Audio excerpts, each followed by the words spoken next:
I'm a bootlicker, but only if that boot is on the foot of Sally Rooney.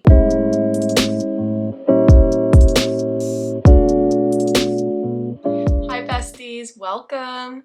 Today, I hope your day feels like when you find a pair of jeans at the mall and they fit exactly right, and then they become the pair of jeans that you wear all day, every day, and you never take them off until the thigh seams bust. Today I am doing the mid-year book freakout tag. I feel like this tag has been around for so long. I feel like I've been watching people do this since I started watching BookTube, but I really like it. I feel like it's a good way to kind of gauge how your reading is going in the middle of the year. I'm ready to simply dive right in. Number 1 is the best book you've read so far this year. Let's just get it out of the way. We all know it's coming, so let's just get it out of the way and say Normal People by Sally Rooney. It is the best book I've read this year. It's one of the best books I've ever read. And I'm absolutely so obsessed with it and so obsessed with Sally Rooney. And I just want to have lunch with her and like eat little finger sandwiches and drink tea and ask her some questions. Sally to Sally. Normal People changed me. I don't think I've ever related to a character as much as I relate to Connell Waldron. I just think that the way Sally Rooney writes books in which very little happens, but the inner lives of her characters are so rich and so complex is just as interesting, if not more interesting to me, than a book that's super plot heavy and has a lot going on. I feel like Sally Rooney's characters could like walk off the page and just be in real life. I just think she's brilliant. I would do anything for her. I bow down to you, Sally Rooney. Number 2 is the best sequel that you've read so far this year. And when I was thinking about this, I was like, I don't think I've read any sequels this year. But that's a lie. I have read 2 sequels this year, and that is Harry Potter and the Chamber of Secrets and Harry Potter and the Prisoner of Azkaban.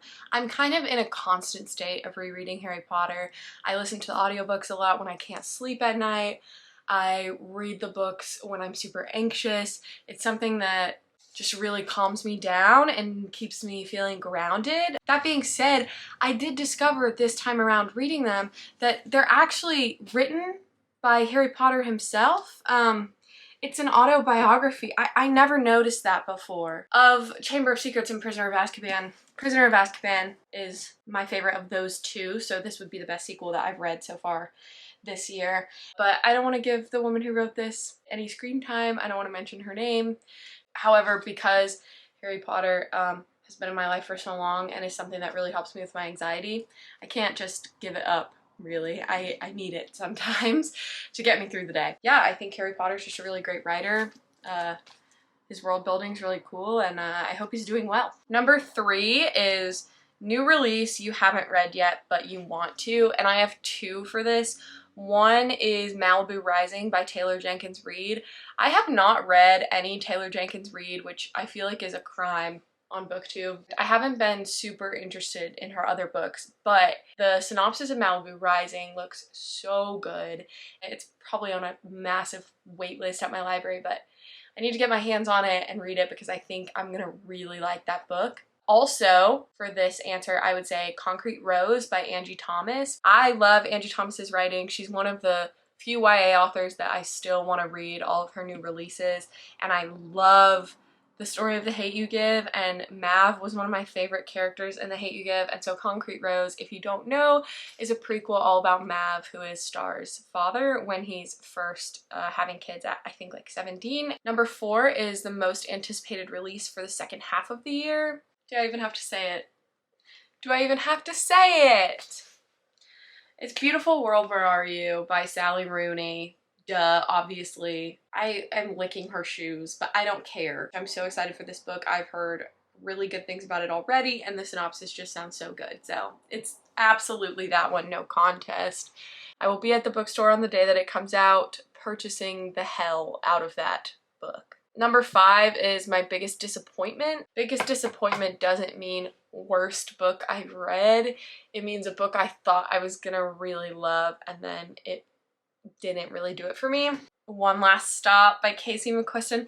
And this book wasn't bad. After reading Red, White, and Royal Blue, I thought this was going to be one of my favorites of the year, but it was really more of a 3-star read for me. There were definitely elements I really liked. I really liked the queer found family that the main character gains throughout the book. The romance wasn't my favorite, and I couldn't super get behind some of the sci-fi elements that were in this, and I also felt that it dragged a lot through the middle. I still really like Casey McQuiston. I really love Red, White, and Royal Blue, and I'll probably still read other books that they put out, but yeah, this one just wasn't what I thought it was gonna be. Number 6 is the biggest surprise of the year, Exciting Times by Nisha Dolan. And that's not because I didn't think I would like it. I thought I would like it for sure, but I had just finished Normal People and Conversations with Friends, and kind of in my mind I was like, it can't be as good as Sally Rooney. And then it kind of really blew me away, and for me it's right up there with Normal People as one of the best books I've read so far this year. It was personal in that kind of like gut punch way that some books are, and it was just so good, so well written. Again, it's a book where not a lot happens, but the inner life of our main character is just so rich and so interesting, and I was really surprised by it, and I think I'm gonna reread it like all the time. Number 7 is my favorite new author. It's Sally Rooney. Okay, are we surprised? No. Next. Number 8 is my newest fictional crush. Honestly, the first one that came to mind when I was first thinking about this was Edith from Exciting Times. I'm in love with Edith.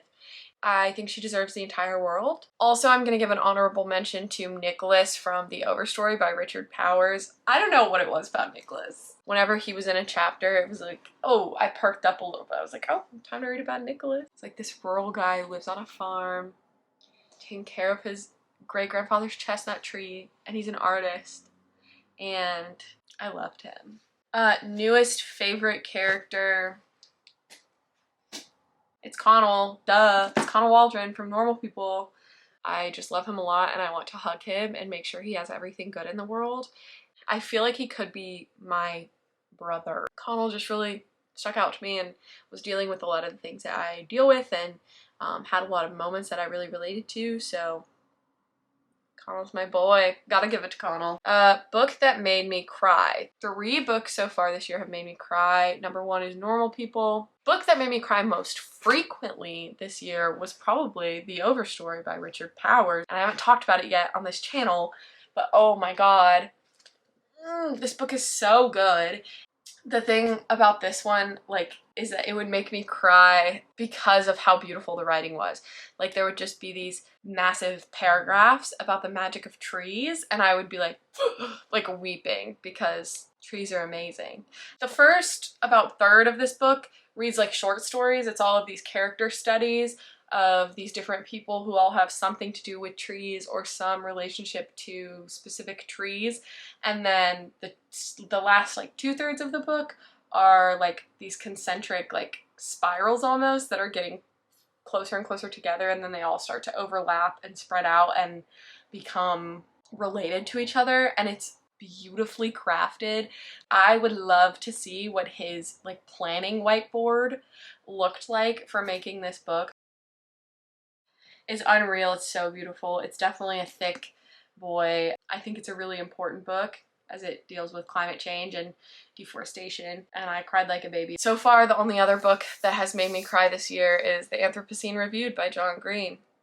I was a huge John Green fan in middle school and high school, absolutely, and I was really excited to pick up this book, which is Essays by John Green. The 2 essays in this book that made me cry were Sunsets and Harvey, and they just got me. I think John Green's a great writer. Sue me. Next is a book that made you happy, and for this one I have to go with One More Thing, Stories and Other Stories by BJ Novak. This was a reread. I reread this at the beginning of the year, and I love this book so much. It's hilarious. It makes me laugh so hard. It also is a gut punch in some stories. It's my favorite collection of short stories I've ever read, and I go back to it all the time. And I think more people should read it. If you don't know who BJ Novak is, he played Ryan on The Office and was also a staff writer on The Office.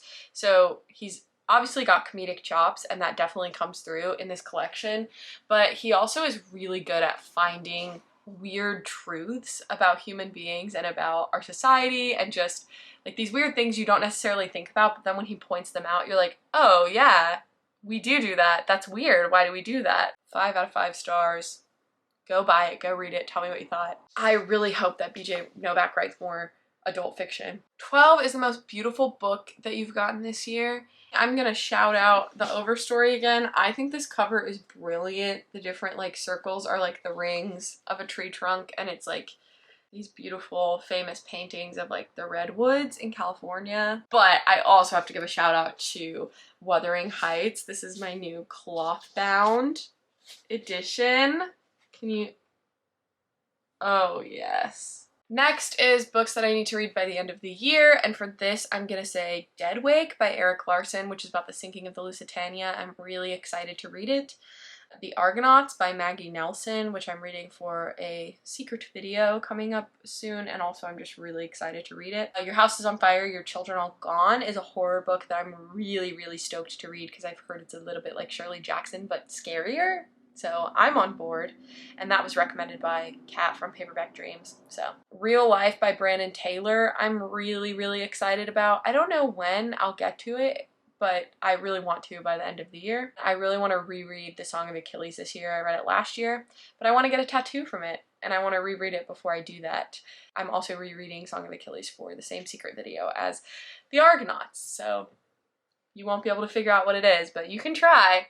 Lastly is my favorite book to movie adaptation that I've seen this year. Say it with me. 3, 2, 1.